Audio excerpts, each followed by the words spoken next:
Hello everybody, this is Dom from Upstate Supernatural. I'd like to thank everybody for tuning in to view our latest episode of Interview with the Ghost Hunter. Tonight we have a special guest with us, Scott Litaea. And alright, I'd like to thank Scott for coming on this week for Interview with the Ghost Hunter. And if I could start out with the first question of... if you could tell us your name and a group that maybe you work with, if you could let everybody know who you are. Well, my name's Scott, and I'm a private investigator. I've been doing investigating for a little over 3 years. So the next question is, how long have you been investigating within the paranormal? A little over 3 years. Okay. Next question is, whatever caused you to become interested within the field of ghost hunting, within the paranormal? Well, I guess you can say it started in 2012. I was actually I just had back surgery, and at the time I weighed 450 pounds, and they said I wasn't going to be alive if I didn't lose the weight, and kind of gotten into the state of depression, I guess, and was flipping through the channel on the TV and saw Ghost Adventures. And that's where it really took off from there. I said I wanted to learn how to investigate, not do what they're doing, but I wanted to learn. So I got in touch with Nick Garroff from Ghost Adventures, and not really thinking that he was going to message me back, or really, because I know they're super busy. He messaged me back, and I told him what kind of was going on with me, and that I needed to lose the weight. And I didn't know at that time he was into health and fitness, and he explained how to lose the weight and just kind of work at things. So he helped me do that, and that's how I got into the ghost investigating. And he put me in touch with Debbie and Mark Constantino from Ghost Adventures. And when I was ready at the time, it just took time to lose the weight to be able to do it. It's a very courageous and very interesting story. All of us have interesting stories or stories that kind of stick in our head from investigating or from being within the paranormal. Is there a particular story that you would like to talk about? A particular story that maybe... kind of you'd like to share with everybody? As far as an event, or any type of story that you feel you would like to share, like something of interest. It could just be something that happened to you out in the field, or... Well, the one that sticks out with me the most and was my first event with Debbie and Mark. It was with Amy Goodwin, and which is Aaron Goodwin's sister. And we were in the Copper Queen Hotel in Bisbee, Arizona.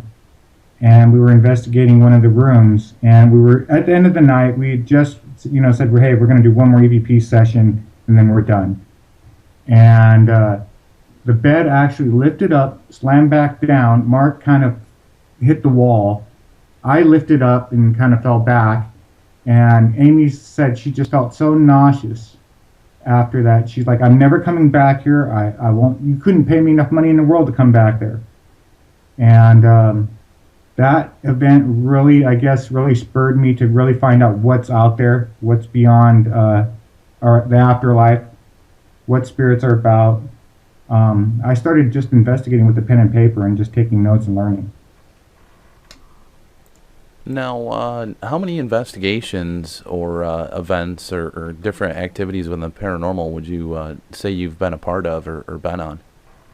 I would say probably about 10. I've been to the Valeska Axe Murder House, the Queen Mary, the Copper Queen, the SuperCon in Erie, Pennsylvania with Live Paranormal. Let's see. Where else have I been to? Mansfield Reformatory.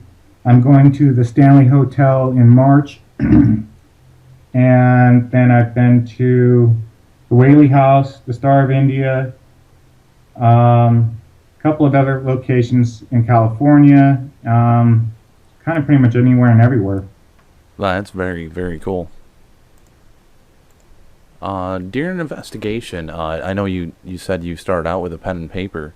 Um, is there certain equipment that you do prefer to use when you're going out for an investigation, like voice recorders, K2 meters, Um, video camera, that type of stuff? Is there certain equipment that you prefer to use? well, I really like just using a digital recorder. Your body is the biggest telltale. If your hair stands up on end, your body's telling you there's something going on. And I really try to listen to what my body says, where my thoughts kind of want to go to. I was at the Piper Opera House in Virginia City with Nick Groff, and everyone was investing all parts of the building, and I just felt the need to go into this restroom area. And I did an EVP session there and got an EVP that said September the 2nd. And it was super, super clear. And it's one of those things that, they said nobody would have ever thought to go to the restroom. It's where people go to do their business, and at that time, that's in the 1930s and 40s, that's where people did their business. That's how they would conduct businesses, shake a hand, kind of keeping things quiet. Right, especially with the mafia or the mob or stuff like that, way back in the old days. I've actually found myself that I've gotten stronger activity in bathrooms and locations near water as well.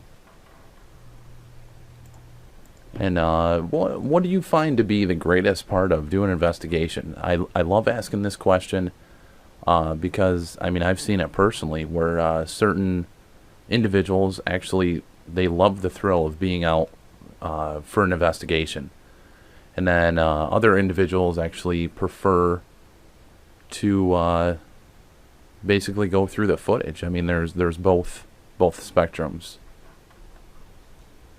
Well, I like the research. I always go to an event a day before, and I spend the day in the library, businesses that are either next to each other, and trying to find out the information. I have friends that work with the Library of Congress, and I get some information usually from them, or at the location I'll go, like I said, a day early, ask and talk to people that live in the area, neighbors, and just jog down notes so I kind of have an idea of how to frame the questions. And then the next question I actually have for you, and that's just making a note of it during the interview. Actually, my screen, the light on it went and just did it again. It's always purple, and right now it's almost like a grayish white. It's very Wow. odd. But to any new people that might be interested within the paranormal, they might be interested in joining the field, joining a team. Is there any tips that you might have for them? When I first started, I really didn't have anybody. I was very fortunate to have, Debbie and Mark and the Temporellis and Josh and some of the people in the field that really kind of just helped me along to teach and learn. But the biggest thing I tell people is find a credible group, go to an event that is credible, ask questions before you buy your ticket, find out. You can go to nickrothtours.com or liveparanormal.com, and they're hosting events. There are credible groups out there that you can find, and that's what I would tell people is make sure they're credible. Do your research. And then, what is your viewpoint on things like the Spirit Box? I do a show with Spirit Box Weekly, but I do like to ask all the investigators that question. How do they feel about Spirit Boxes? Are they practical tool for the field? Have you had good experience with them? Well, it's funny that you mentioned that. I actually recently got into using a spirit box. Nikki on Paranormal from live site or liveparanormal.com really kind of told me about it, and I downloaded the app and used it for the last 2 weeks. And it's kind of amazing how I've gotten the evidence I've gotten from it. It's very clear, and to me, it's another tool in the toolbox. It's whether you're using a novelist or a pencil or paper or sketching or cubes or whatever it is. it's definitely another tool in the box. And which spirit box is that? Just so the viewer The knows. plasma box. Okay. And then the next question I always ask is, what about Ouija boards? Have you ever really used one or had any experience with one? Do you feel they're negative? Do you feel they're not really anything to them? Or what's kind of your viewpoint with Ouija boards? Wow. Well, on my 16th birthday, we actually messed with a Ouija board, and I'm born near Halloween, so we did it on Halloween night. And on my 16th birthday, we were asking questions, and the flame got ice blue cold, and I could put my hand literally right over the candle.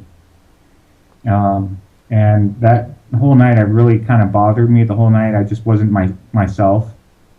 Um, but that kind of stuck out at me the most, and that was the first time I'd used a Ouija board.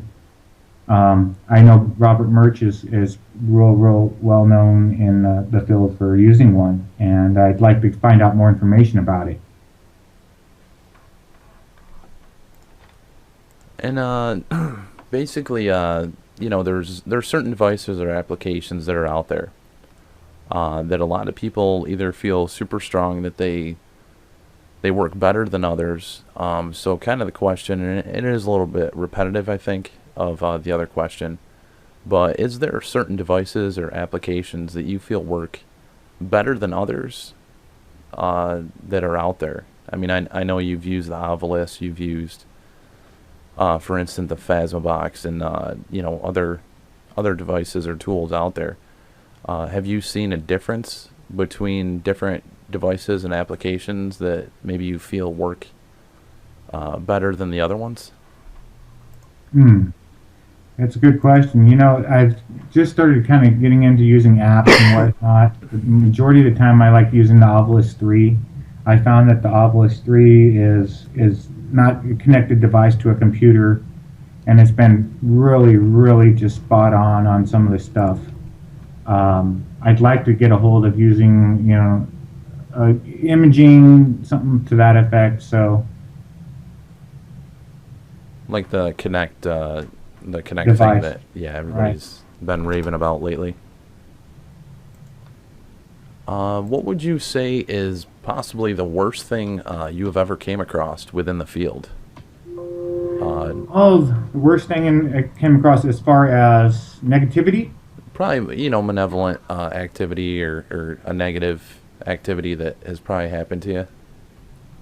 Well, that would probably be at the Glen Tavern. It would probably be one of the ones that sticks out the most as far as something that's happened to me. I was on the second floor, getting ready to leave. I made sure all the attendees were gone, and I'm the last always to check out because that's just kind of how we kind of prefer it.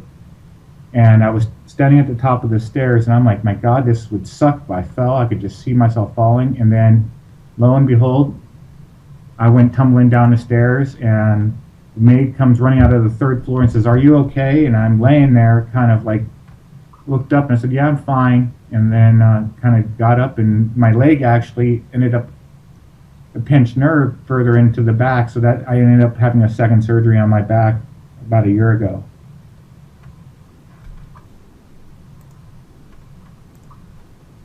And what is your theory of why or how ghosts exist?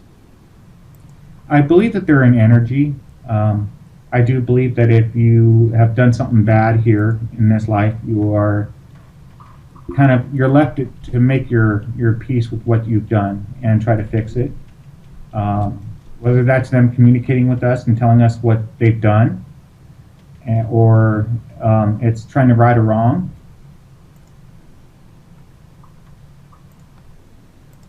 And were you ever a skeptic before, per se, instead of a non-believer of the paranormal?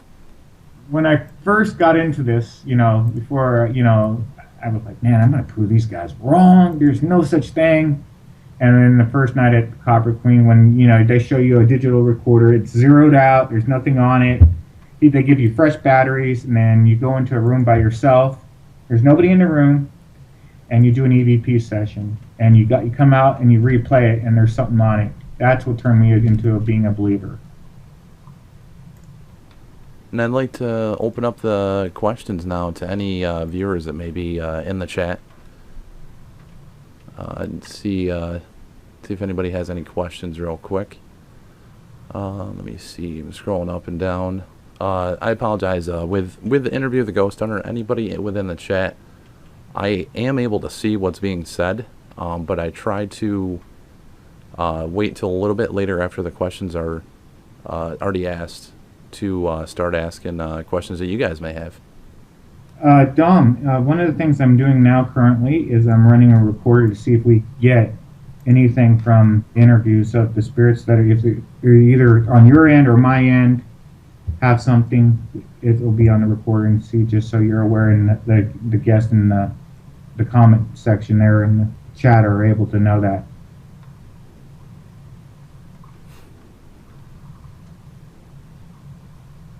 And any questions that everybody may have, feel free to ask any questions. Scott, what's your future plans within the paranormal? Well, the plans that you can talk about, whatever you like to talk about with that. There are some things that are in the works that I can say, and some I can't, because some of them are still under tight lip. I am going to the Stanley Hotel with Nick Garoff and Nick Garoff Tours in March. They are also having one back in Mansfield, so I'm looking to possibly attend that. I'm working on a couple things down the road where I will be launching a website. I can at least say that much. And as far as that goes, that's pretty much everything I can say. There are some things that are kind of under the wraps that I can't mention to anybody yet. And Jen, Mrs. Anderson. Hi, Jen. I see is in the chat. She actually she has a question for you, kind of personally. That Okay. You have been pretty well noted to actually be able to hear and find EVPs fairly quickly through audio. And her question is more or less, how did you learn to tweak your ears or to teach yourself how to find those? Well, it's funny that you mentioned that. I'm deaf in one ear. And because I'm deaf in one ear, I've learned to compensate very well with hearing stuff. And then a lot of the time it's just sitting there and re-listening to it, breaking it down, and just going after the evidence. And then the next question that I see within the chat is something I should actually ask every investigator and every skeptic that I interview. Do you consider yourself a religious man? And if so, did you become closer to God through the paranormal, or has it kind of pushed you away from it? And I got to give props to David Divinity, Brighton and Hove Paranormal Vigilant, for asking that question. Because honestly, I do think it's a valuable question that I should be asking anybody I'm interviewing, especially with the paranormal or lack of them believing in the paranormal. Does that have a factor to deal with it? Well, I do believe that, a higher being, whether you believe in a Buddhist or Presbyterian or any religion, that there is something to it. My faith with God himself is strong. And I've learned beforehand, I go into investigation, I always, say a prayer, St. Michael's prayer or Catholic prayer, and just kind of beforehand, and then afterhand, I always do a closing, letting the spirits know that, hey, you're not allowed to follow me home, and that was one of the things that Debbie and Mark were real adamant about beforehand, to say your cleansing, I guess you want to call it, your closing, so that they know that there's a boundary. And then another question that I did see pop up was, what's your location hot list, like your bucket list? What is the locations that you would prefer to investigate, like that are on your bucket list? Oh, wow. Waverly Sanitarium is probably on my top list. So if anyone from Waverly or anyone knows anybody from Waverly, shoot them my way. The other one would be Saint Trans-Allegheny, I guess. And I would probably want to go back to somewhere in Europe. I have some friends in Europe that live there and have been telling me some interesting stories they'd like me to come out and investigate there. Okay, and I'm still looking to see if there's more questions in there. And, oh, I just had one and it just disappeared. Let me grab that back.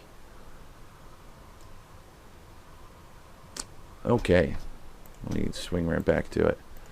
How do you feel about people trying to cleanse a house? I mean, I leave that to the professionals, to be quite honest. That's like the mountain gypsies or somebody that's more into the. I don't do home investigations at all because one, I don't feel I'm knowledgeable enough yet. Maybe in 10, 20 years I will be, but until then, I'm on the road to learning more and as much as I can. And then another question I actually saw in there, and I think this is more or less to basically any investigator or any individual within the paranormal. Basically, they're just curious of, how do you find out that you have a ghost in your house?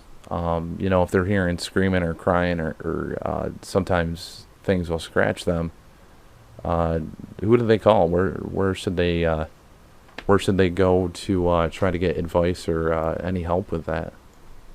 Well, the first thing if I were to do something like that and they were getting something, I would ask them to document a lot of what they see. Make sure it's just not them scratching, by a post or, video record your stuff, documentation, audio recording yourself, just kind of making sure and seeing what you're getting before you go to a team that you could have 10 teams in one house and then really get nowhere. But really documentate everything you have going on in the house. A good couple, 3 or 4 or 5 weeks, just constant documentation. And then go to maybe somebody within Live Paranormal. You can go onto their website. There's some list of different investigators in your area. I usually put people in touch with somebody that I know that's real familiar in that area. And actually, to add to that, paranormalsocieties.com actually is a website that every state that has a team, if the teams know to put themselves on it, there's a individual bill that takes care of paranormal societies, and every state has teams that are on there. So if you are living in a certain state, say, some of the people you may be watching on YouTube or some of the individuals within the paranormal may not live too close to you, you could use that site to find a team that may be local. So Scott, you've done quite a bit with Live Paranormal, and I know you've gone and done the Para SuperCon with them, I believe last year and probably the year before that, if I remember right. Could you talk a little bit about maybe some of your experiences with that, or some of the investigations that you were able to go on with them? Yeah, being able to go to the cons are excellent in the expos because you get to learn from so many different people. Being able to chit chat and pick up ideas of how to investigate from other investigators is one of my big things I love doing. I love just meeting people and just finding out how they investigate and then taking what they may use and adding it to my toolbox. And then taking what I've learned and then using it in the field. So like for the Eagle Hotel, I was able to take some of the things questions and things that they were kind of ideas and then use it at the Eagle Hotel. So when I was at the Eagle Hotel, I had asked, a personal question, and I actually got a response that said mahalo on a recorder. And a mahalo in Samoan, because I'm Samoan, is a divinity word, means very powerful word in Samoan. And we cherish certain words like mahalo and some other terms. but that was captured on a recorder, and nobody knew it at the Eagle Hotel that I was Samoan, or even at the event. So, Oh, that's awesome. I mean, that when things like that happen, it definitely makes your mind go, huh? It's like, yeah. did that really just happen? I did see another question from David. When you go on an investigation, and I do think this is a great question as well. Do you have certain individuals that you kind of they're your go-to? Like, is there certain people that you would like to bring with investigations when you get called on an investigation? Ooh, I love investigating with anybody and everybody because it's a learning experience to me. Uh, but when Debbie and Mark were alive, I could always call them and ask them if, hey, I'm at a location, would you, call in and let's do a live session here and see if we got anything. But I take a lot from what Debbie and Mark did and kind of use it in the field. And then another question I see that popped up in the chat is, and this is a great question as well. How do your family or friends that are have like non-paranormal beliefs, how do they feel about what you're doing? How do they kind of treat you with what you're doing? I mean, I think everybody has those friends. Everybody has those individuals in their family. How does that affect what you're doing? Well, my family's pretty supportive of what I'm doing in the field, and my friends that are in the field, they'll support them 110%. There are some of my the coworkers and things like that that are they're leery about it, but a lot of the times if I'm at, like, even at my dentist's office, she was telling me stories that happened to her, and I would have never expected that my dentist would open up and tell me stories about her. So it's great to learn from everybody. Now, if you'd like to, I know you did the birth session right as we started the show. Would you like to play some of that back? I mean, how long was the birth session? It was a couple minutes or something like that. Sure. And just an advisory: the audio may get extremely loud, so if you're wearing headphones, just be conscientious that the audio may spike up to a higher level. But we're gonna have Scott go ahead and play that back, see what was captured. I mean, Scott, you're kind of notorious in a good way for doing, hey, let's do a birth session. Just kind of randomly, and it's good. I find it very very energetic, very positive, and you're always willing to try to communicate. So if you want to go ahead and try to play that. Yes. One of the things I do want to mention, since we're on radio, I do not ever endorse or encourage anybody to do EVP sessions in their home, because you're opening a door to another side. So just keep that in mind when you're doing your EVP sessions. EVP session, 4:53 p.m., 12/6/2015. Are there any spirits here that would like to speak with me? My name's Scott. I mean no disrespect or harm. I'm just here to communicate with you, be able to share your story. I'm on Skype currently with Upstate Supernatural, Dawn. Did you hear that? Yeah, go ahead and play it again. Currently with Upstate Supernatural, Dawn. I'm doing a quick EVP session. One more time. I'm on Skype currently with Upstate Supernatural, Dawn. So that was what was captured before the show tonight. Mm-hmm. So let me ask you, what do you think you heard? Well, I mean, you already had played that back a little bit. I personally thought it either said hi, or hello, or why.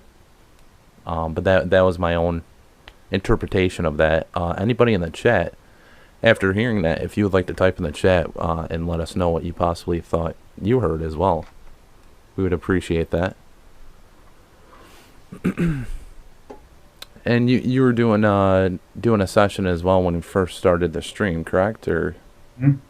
And then what I'll do is I'll review the evidence tonight, and then I'll put it up on YouTube. There are some EVPs I currently have up on YouTube that are from each of the different locations, and as I finish those out, I have 3 more locations to add to that. But there are up on my YouTube channel there, and you'll be able to check those out. and you can find that information for anybody that's interested. It's in the description below this video. If you would like to check out Scott's YouTube channel. He also is in the process of building a website, and I've seen it before it's been released, and it looks pretty epically awesome. Honestly, I love the ideas he's putting with it. And again, if you want to give a shout out for where your YouTube channel is, or how people can contact you, or different places of which you kind of are within the paranormal, feel free to go ahead and do that.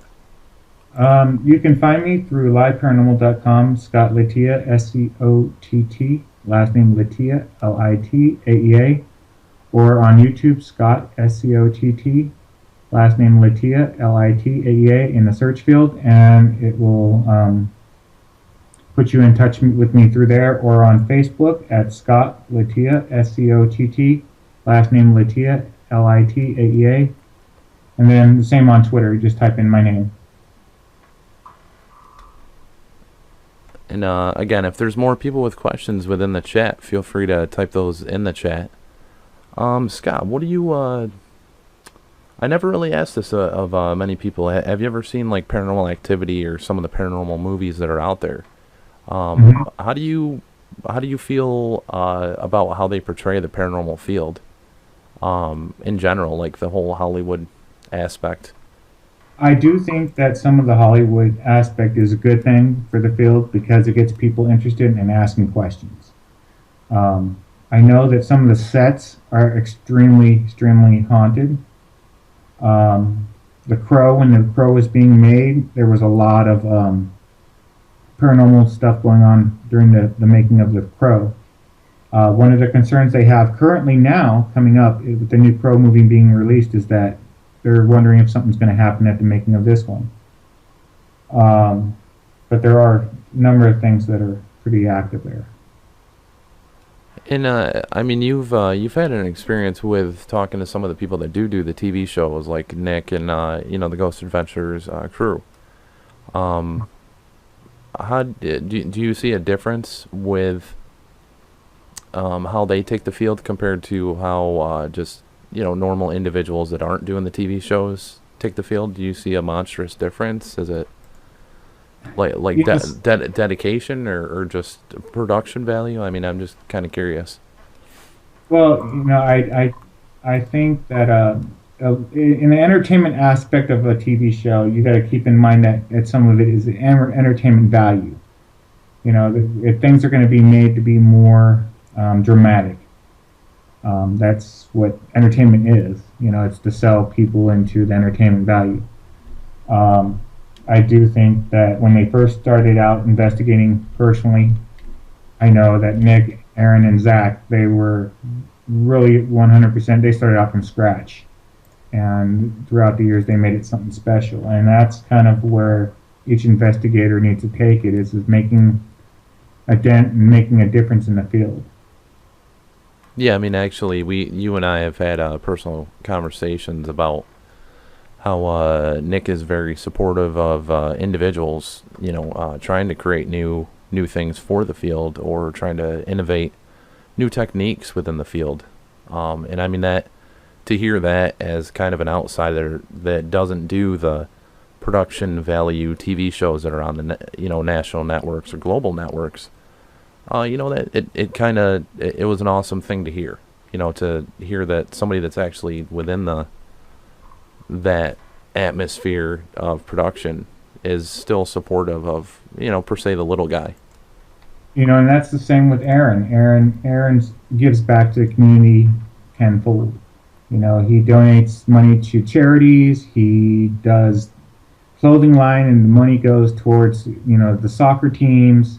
He's very active in the community, and that's one of the things I'd like to see the community, our paranormal field, get more involved in, is the community aspect of things, to where we're not just there at a location investigating. And Nikki actually popped on with a question about experimental techniques with investigating. What's kind of your viewpoint with those?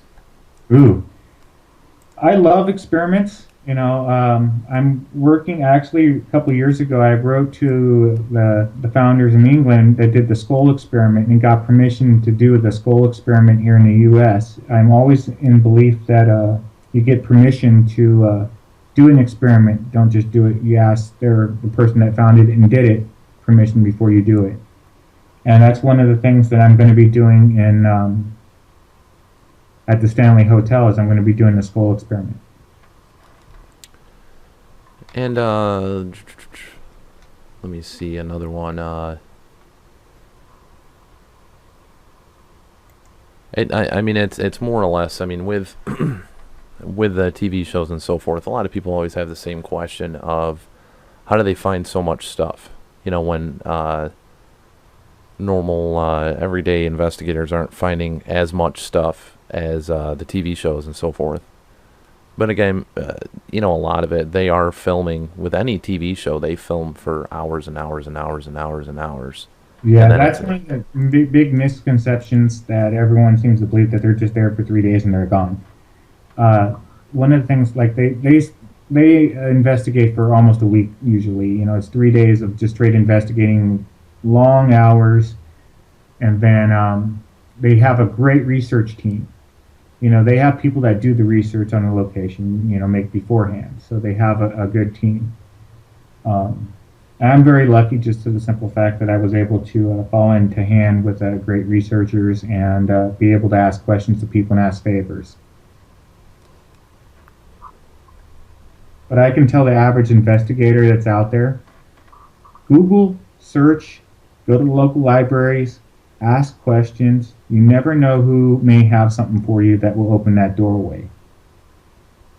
Well, I mean, actually, one of our hugest supporters, the Finger Lakes Mall that we do our expo at, the marketing manager, I mean, he basically said straight out that if you don't ask, you're never going to know. And the worst reply you could ever get is no. That's it. Yeah.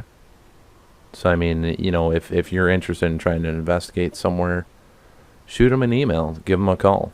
And, the worst thing that they could ever tell you is no. So, I mean, that's some advice I can pass along to anyone. Now, what kind of recorder do you like to use? I know you use the Obelisk. What version of the Obelisk do you use quite frequently? The Obelisk 3 by Bill Chappell, digital dowsing. He basically built it, and he was saying he had one for sale, and I bought it from Bill. And the other one, I normally use a recorder, Olympus, just a basic recorder. One of the things I've gotten a hold of is an old style recorder back in the 1960s and 70s, where you push play, rewind, and it has a microphone built into it. You just hold the microphone in your hand, how they used to do interviews back in the day. Now, do you, I mean, I'm seeing a lot of stuff in the chat. Do you get nervous? Do you get scared when you're investigating? Or have you kind of gotten past the anxiety or the fear aspect? If any investigator ever tells you they're not scared, they're fooling you. There are some out there that say they're not scared of the location, but deep down, when you're first going into a location, you're a little worried. You don't know what to expect. When I go into a location, I'm always a little worried. I pull more from the other people's energy. I guess you can say I feel more at ease investigating in a group than by myself, and I would never suggest anyone ever investigate a location by themselves. Too much can happen. You can fall through the floor, you can get hurt, break a leg. So I always tell investigators, don't investigate by yourself. And somebody within the chat was asking if you've used the Echo Vox. I'm pretty sure the one that you said you'd used recently is the Phasma Vox. because you haven't really fooled around too much with the applications. You've kind of only stuck with the physical tools, like a voice recorder, a camcorder, that type of stuff. Yeah, I just recently started getting involved into using the apps. Now, one of the things I have done is I've downloaded an app on my phone. It's the recorder app. And because the recorder on a cell phone picks up very clearly in a long distance, I can easily run that app on the cell phone and get EVPs off of that. And I've done the same with my iPad. Let me see if there's any other...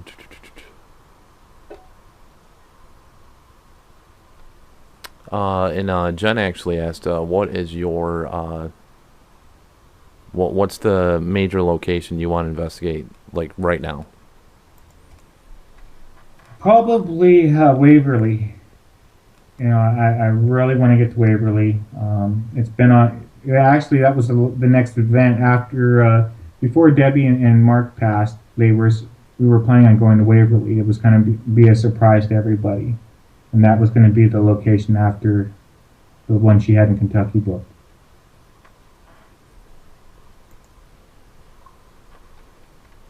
Just seeing if there's any other questions that were popping up. Not seeing too many more, actually. Scott, I'd like to thank you for coming on, for jumping on for an interview with the Ghost Hunter. And, we can always come back and do another interview with you if you'd like to.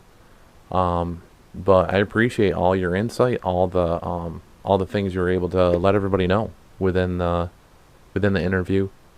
I really hope in time more investigators choose to try to do this. I'm hoping in time it helps the field. I hope it brings a reality to the field that some of the other things out there kind of get away from. But Right. You're doing awesome things, and I appreciate everything you're doing and everything you are trying to do.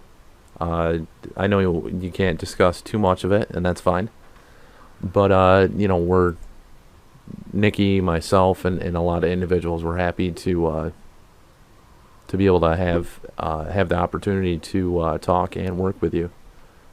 So I can't thank you guys enough, Nikki and you and everybody else in the field, because like I said, to me it's like a big playground in learning, and I enjoy learning from everybody. And hopefully I see some of you all at events, and just don't be afraid to come up and say hi, or if you have a question and you don't really know how to come across with it, you can email me and just shoot it over, and I'll see what I can do to help. All right. Well, I'd like to thank everybody for tuning in this week. And everybody, thank you very much for all the questions. I did see one last question, and I don't want to ignore it. Have you ever had the opportunity of investigating in the Sally House? No, that is one of my big wants to do, is the Sally House. I've recently seen some video and some audio footage from there, and it's a very interesting location to get into. And I know a couple of other groups that are really interested in it, so I'm hoping to be able to get there soon. All right. Yeah, as I said, I just don't want to ignore any of the questions in the chat. Again, I appreciate everybody for tuning in this week for Interview the Ghost Hunter. And we will see you again upcoming on Thursday. We have a new episode of Live Spirit Frequencies on liveparanormal.com. You can view that on YouTube, and if you'd like to jump in the chat, you just go to liveparanormal.com, LPTV chat, and you'll be able to chat with us live as we do our show. And then we also have our show on Fridays, Spirit Box Weekly, which this week we start testing out the Big Beard Studios, which made the Echo Vox, the EVR. We'll be testing that this Friday for the next 4 weeks. And if I don't catch you later, have a happy holidays. And everybody have a beautiful night, and hope you had a wonderful weekend.